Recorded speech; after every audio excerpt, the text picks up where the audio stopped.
February might be the shortest month, but I was able to get a lot done on the layout this month. A lot of building was started, scenery was started. So let's take a few minutes to look at what we've accomplished so far.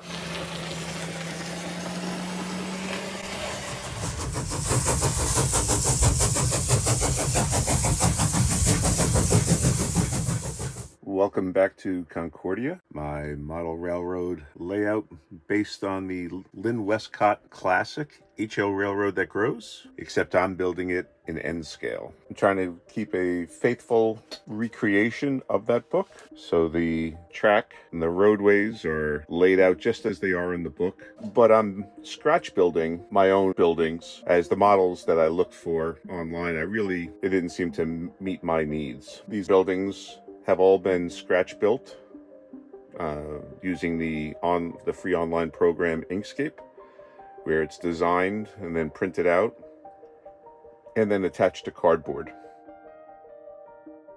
I ended my January update discussing my train derailing just as it came out of this turn.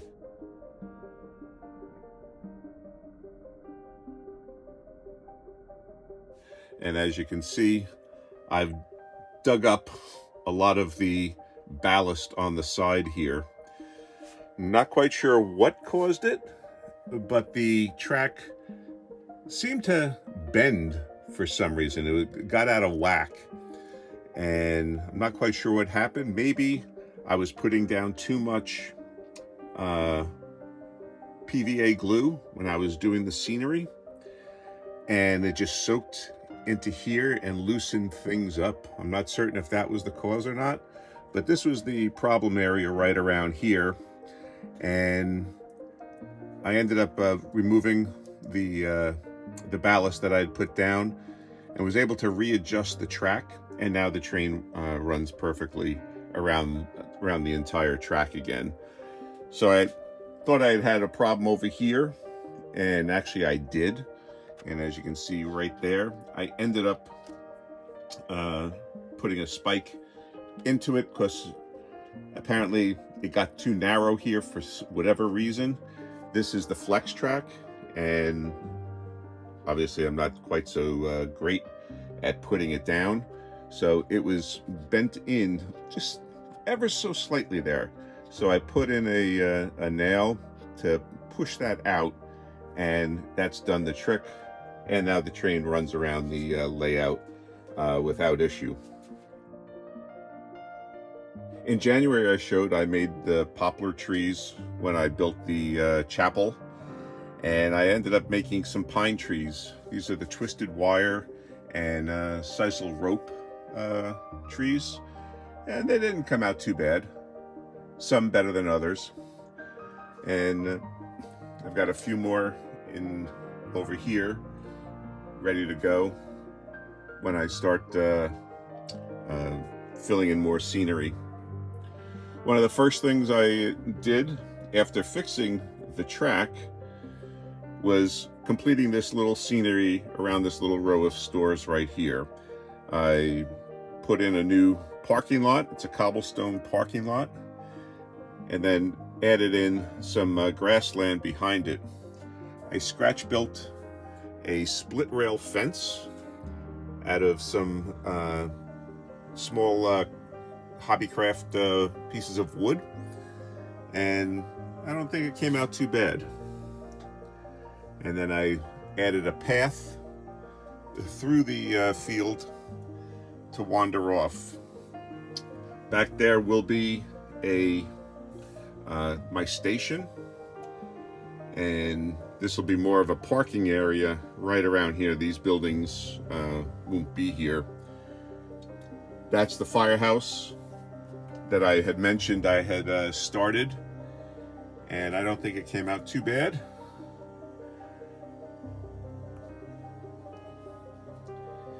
But I also built a schoolhouse. Now, if you remembered, I had said in the last video I was going to be building a one-room schoolhouse. Well, I ditched that plan, which itself was a plan over a different one I had ditched. And I built a little red schoolhouse. That seemed appropriate to do. As I mentioned, I designed my buildings in Inkscape. It was actually based on a real schoolhouse located in Starrington, Massachusetts. And I was fortunate that I was able to discover some architectural drawings for the plan, some original architectural drawings for the building that I was able to use to help design the building. So it's still kind of the one room schoolhouse theme, but a different style. And this was another fun build, particularly the cupola on top. It was a little challenge. Michael Scott at Chandwell had built a larger one of something like that for his Royal Scott Hotel, and I wanted to see if I could transfer that into a much smaller thing. And this is tiny. It fits right on the tip of my finger. So I think it came out well. It rocks right now because I've got the wires for it to be lit. All the buildings actually have are wired for lighting, including my very first building, which I had to retrofit. These buildings actually have the lighting built into them, and they come out the bottom, so I'll end up drilling down into the base and then running them to their power. And that's an old computer power supply that I have over there that I'll end up using for that purpose. That'll be dedicated to powering all the electricity, well, the lighting electricity on the layout. Old computer power supplies have 12 volt, 5 volt, and 3.3 volt. The nano LEDs that I got, they run on 3 volts. So long as they don't go over that, I can run it off the 3.3. Don't need any, I forget what the word is. So that's why I'm going to be using the power supply. I don't have to solder any,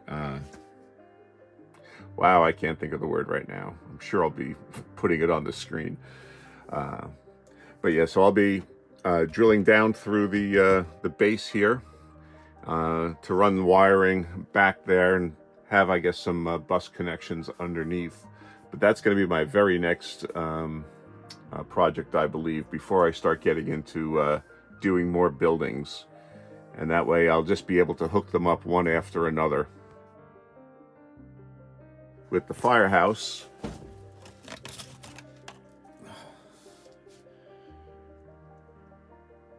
I think it came out pretty good. There will be a small fire truck, an N-scale fire truck that I'll get. I might have it sticking partially out of the doors there. But I can put some pictures up. You can't see inside right now because no light. But there is a light on the second floor and on the first floor. So that you will be able to see the lockers and the fire pole that I installed inside. This is actually, I called it the bell tower. It's not actually a bell tower. It's actually a fire hose drying tower. I never knew that. These long towers were used for the hoses to be hung up so that they could dry out. And a little bit of trivia there for you.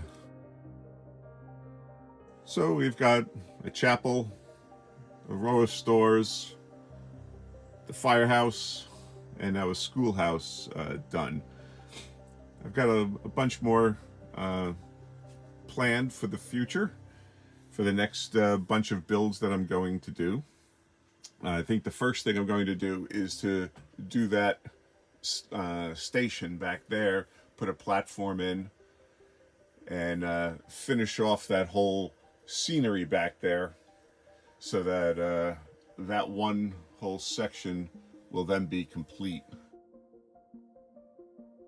As I mentioned in one of my early videos, the steam engine that came with the Bachmann train, I think it was a 060, not quite sure on that. One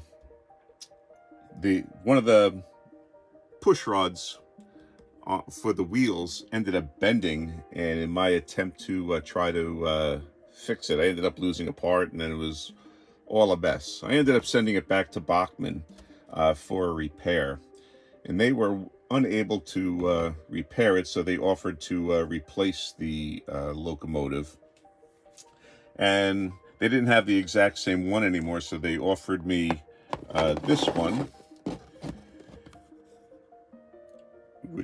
this is the 060 switcher and tender. Now this one is liveried with the Jersey Central.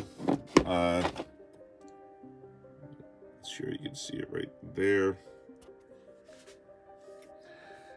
Perhaps I should have gotten the unmarked one. They gave me a choice, either marked or unmarked, and I went with this one, the Jersey Central. But obviously I'm modeling my layout in post-war 1940s New England area.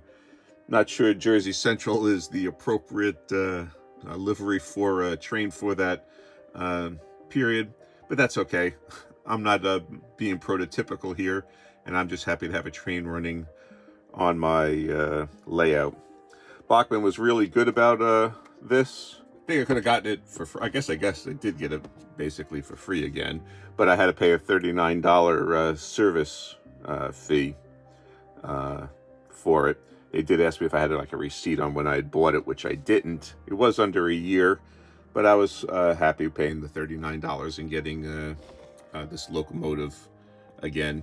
So it runs great around the track. As I said, the track's been repaired now.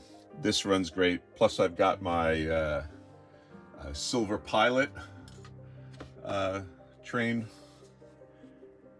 locomotive here, so I can start I can switch them out if necessary. But this I think would just be a more fun and what I was thinking more of with leading my passenger cars around, particularly as that's what came with the set when I bought it. So that's really what we've got going on here this month at Concordia. I'm slowly trying to put in scenery, finish off scenery on one side. Here I'm thinking of trying some standing water. I've bought some varnish that I want to use, and I want to try some techniques for some tall standing grass that'll just sit in here just as if it was a creek or just some runoff from water. And then I want to finish putting in some scenery along the outer edge. I'm thinking of putting up a fascia board around the outside and putting some scenery in, but that might not happen. We'll see, because I do have because the next stage of the plans is when a siding is actually going to go in here, and that's actually one point I should make mention.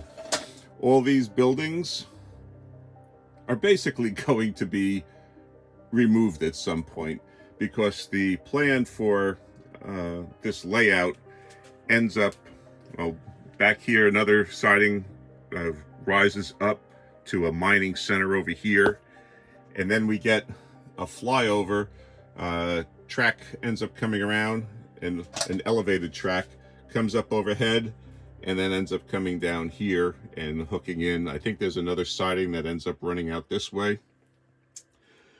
So there's a lot of stuff that goes on. Oh, and then then a rail yard ends up coming in here. A dual track rail yard comes in through here.